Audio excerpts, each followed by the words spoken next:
আসসালামু আলাইকুম। Welcome back to my channel লিটাস রেসিপি। কেমন আছেন সবাই? আলহামদুলিল্লাহ আমি বেশ ভালো আছি। আর আশা করি আপনারা সবাই যে যেখান থেকে আমার আজকের এই রেসিপিটা দেখতেছেন সবাই খুবই ভালো আছেন। আজকে আমি আপনাদের সাথে শেয়ার করব নতুন আলু আর ডিম দিয়ে অসম্ভব মজার একটা রেসিপি। রুটি পরোটার সাথে এমনকি গরম ভাতের সাথেও অসম্ভব ভালো লাগে এই রেসিপিটা। তো চলুন আমি কিভাবে নতুন আলু দিয়ে ডিমের এই রেসিপিটা তৈরি করি সেটা আপনাদের সাথে শেয়ার করি। ডিম আর আলুর এই রেসিপি তৈরি করার জন্য এখানে আমি প্রথমে নিয়ে নিয়েছি নতুন আলু আর ডিম। আমি আমার পরিমাণ অনুযায়ী আলুগুলো নিয়ে নিয়েছি। আপনারা কতটুকু তরকারিটা করতে চান সেই অনুপাতেই কিন্তু আলুগুলো নিয়ে নেবেন। আলুটাকে খোসাটা আমি চামচ দিয়ে ছিলে তারপরে কেটে নিচ্ছি যেমন করে রান্নাটা করব। তো আলুগুলোকে কেটে আমি ভালো করে ধুয়ে নিয়েছি। আর আমি একটু লম্বা লম্বা করে আলুগুলোকে কেটে নিয়েছি। আর খুব বেশি চিকন অথবা খুব বেশি মোটাও করিনি। আলু ভাজির চেয়ে আরেকটু মোটা করে কেটে নিয়েছি। তারপরে আমি চুলায় একটা প্যান বসিয়ে দিয়ে দিয়েছি পরিমাণ মতো রান্নার তেল। এখন আমি দিয়ে দিচ্ছি 2টা পেঁয়াজ কুচি। পেঁয়াজটাকে আমি হালকা ব্রাউন কালার করে ভেজে নিব।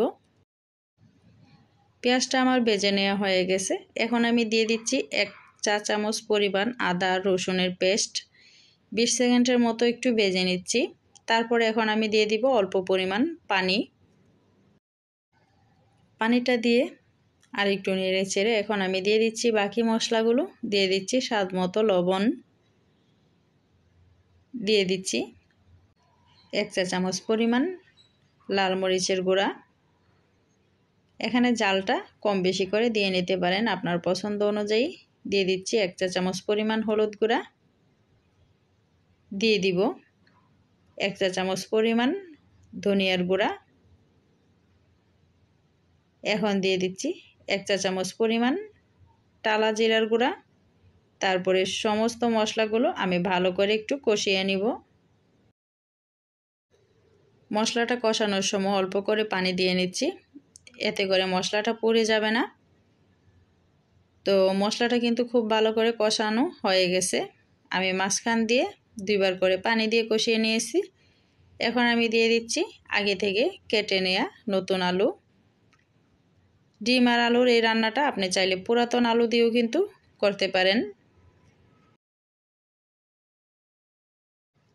আলুগুলো দিয়ে দেওয়ার পরে আমি ভালো করে মশলার সাথে আলুটাকে কষিয়ে নিব। তবে কষানোর সময় অবশ্যই আমি ঢাকনাটা দিয়ে দিব, এতে করে রান্নাটা তাড়াতাড়ি হয়ে যাবে।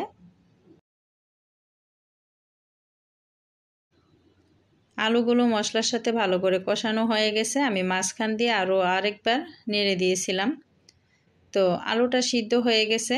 এখন আমি কাঠিটা দিয়ে ভালো করে আলুগুলোকে ভেঙে দিচ্ছি।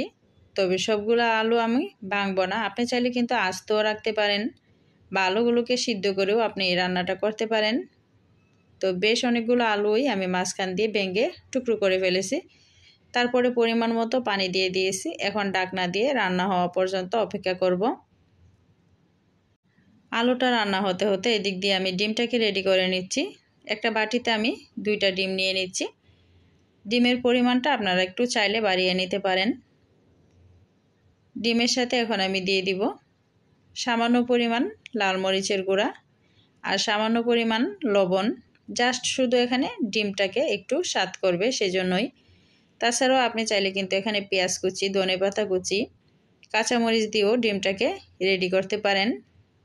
আমি শুধুমাত্র লবণ আর মরিচ গুঁড়াই ব্যবহার করেছি।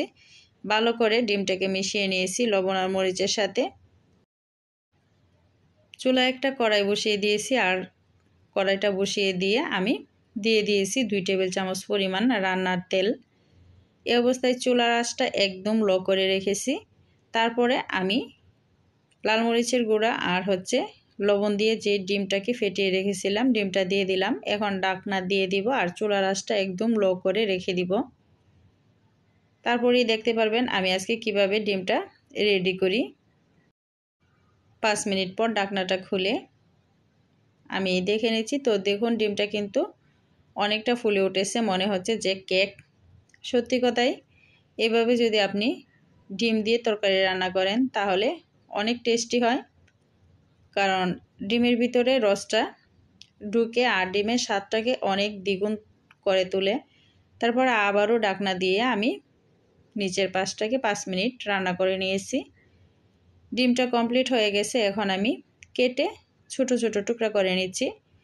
টুকরাগুলো আপনার পছন্দ অনুযায়ী করে নিতে পারেন, আমি আমার মতো করে নিয়েছি। আর যত ছোট করেন ততই কিন্তু ডিমটা স্বাদ হয়, কারণ ডিমের ভিতরে তরকারির মশলাগুলো ঢুকে, এতে করে ডিমটা দ্বিগুণ স্বাদ বেড়ে যায়। ডিমগুলোকে কেটে নেওয়ার পরে এদিক দিয়ে আমি আলুটাকে দেখে নিচ্ছি। তো দেখুন আলুটা কিন্তু সুন্দর হয়ে গেছে, আর ঝোলটা কিন্তু এখনও অনেকটা পাতলা। এই অবস্থায় আমি ভেজে নেওয়া ডিমটাকে দিয়ে দিয়েছি। দিয়ে এখন আমি আবারও ঢাকনা দিয়ে দিব রান্নাটা কমপ্লিট হওয়ার পর্যন্ত। তো ঢাকনা দিয়ে দিলে কিন্তু রান্নার স্মেলটাও ঠিক থাকে আর রান্নাটা তাড়াতাড়ি হয়ে যায়। তো ঢাকনা দিয়ে দিলাম। তো আমি 5 মিনিট পরে ঢাকনাটা খুলে একটু দেখিয়ে দিচ্ছি। রান্নাটা কিন্তু প্রায় হয়ে এসেছে। তো নামানোর আগে এখানে আমি একটু লবণটা দেখে নিচ্ছি। লবণ একদম পারফেক্ট আছে। আর এই অবস্থায় আমি দিয়ে দিচ্ছি 1 চা চামচ পরিমাণ টালা জিরার গুঁড়া। আর এখন আমি দিয়ে দিব 1/2 চা চামচ পরিমাণ গরম মশলার গুঁড়া। গরম মশলার গুঁড়াটা আপনারা যদি চান মশলা কষানোর সময়ও দিয়ে নিতে পারেন, তবে স্মেলটা ভালো লাগার জন্য বা ভালো থাকার জন্য আমি কিন্তু নামানোর আগে দিয়ে নিচ্ছি। আপনি চাইলে এখানে ধনিয়া পাতাও ব্যবহার করতে পারেন। চুলার আঁচটা বন্ধ করে 5 মিনিট ঢাকনা দিয়ে রেখে দিব, তারপরে সার্ভ করে আপনাদের সাথে শেয়ার করতেছি। তৈরি হয়ে গেল নতুন আলু আর ডিম দিয়ে অসম্ভব মজার একটা রেসিপি।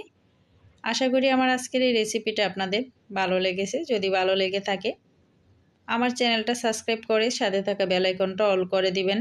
সবাই ভালো থাকবেন, সুস্থ থাকবেন। দেখা হবে নতুন কোনো রেসিপিতে। সে পর্যন্ত সবাইকে আল্লাহ হাফেজ। আসসালামু আলাইকুম।